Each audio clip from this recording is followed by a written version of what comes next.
300 gram கோவக்காயை இது போல் நீல வாக்கில் கட் பண்ணி எடுத்து வச்சுருக்கேன். இந்த மாதிரி நீல வாக்கில் கட் பண்ணிங்கன்னா தான் நம்ம பொரிச்சு எடுக்கிறப்போ பார்க்குறதுக்கும் நல்லாயிருக்கும், நல்லா முறுமுறுப்பாக கிடைக்கும். அதனால் இது போல் நீல வாக்கில் கட் பண்ணி எடுத்துக்கலாம். அதில் கார்ன்ஃப்ளவர் சேர்த்துக்கலாம். 3 ஸ்பூன் அளவுக்கு இதில் கார்ன்ஃப்ளவர் சேர்த்துக்கிறேன். அடுத்து அரை ஸ்பூன் மல்லித்தூள், 1/4 ஸ்பூன் கரம் மசாலா தூள், ஒரு அரை ஸ்பூன் அளவுக்கு சில்லி ஃப்ளேக்ஸ் சேர்த்துக்கோங்க. நீங்கள் வரமிளகாயை வந்து ஒரு மிக்ஸி ஜாரில் போட்டு சும்மா 1-2 குறகுறப்பாக அரைச்சி அதில் சேர்த்துக்கலாம். அடுத்து அரை ஸ்பூன் மிளகாத்தூள், 1/4 ஸ்பூன் இஞ்சி பூண்டு பேஸ்ட், தேவையான அளவுக்கு உப்பு சேர்த்துட்டு இதில் தண்ணி எதுவுமே நம்ம சேர்த்துக்கக்கூடாது. அந்த காயில் இருக்குது பார்த்திங்களா, ஈரப்பதம் அதுலேயே நம்ம இதை மிக்ஸ் பண்ணிடணும். இந்த மாதிரி அந்த மசாலா அந்த காயோட ஒட்டிகிட்டு இருக்கணும். அந்த மாதிரி தான் நம்ம பிணைஞ்சிக்கணும். எக்ஸ்ட்ரா ஒரு துளி அளவுக்கு கூட இதில் தண்ணி சேர்த்துடக்கூடாது.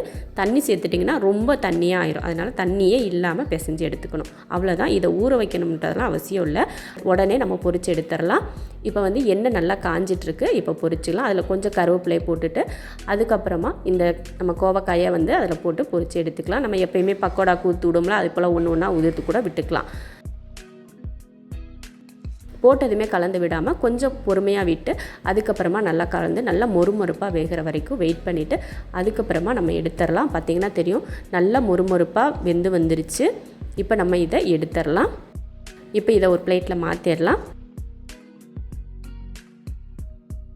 சூப்பரான சுட சுட முறுமுறுப்பாக ஒரு கோவக்காய் வறுவல் ரெடி ஆயிருச்சு.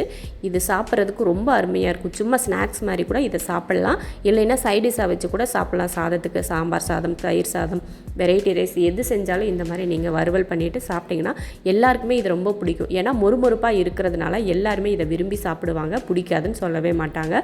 இது சைடிஷாக மட்டும் இல்லை, ஸ்நாக்காக கூட யூஸ் பண்ணிக்கலாம். ரொம்ப சூப்பரான ஒரு கோவக்காய் வறுவல் இது. இதே போல் நீங்களும் செஞ்சு பார்த்துட்டு எப்படி இருக்குன்னு சொல்லிட்டு கமெண்ட்டில் சொல்லுங்கள். பிடிச்சிருந்தா லைக் பண்ணிவிட்டு ஷேர் பண்ணிவிட்டு நம்ம ஷெரின்ஸ் கிச்சன் சேனலை சப்ஸ்கிரைப் பண்ணி பக்கத்தில் இருக்க பெல் ஐக்கானை கிளிக் பண்ணி வச்சுக்கோங்க.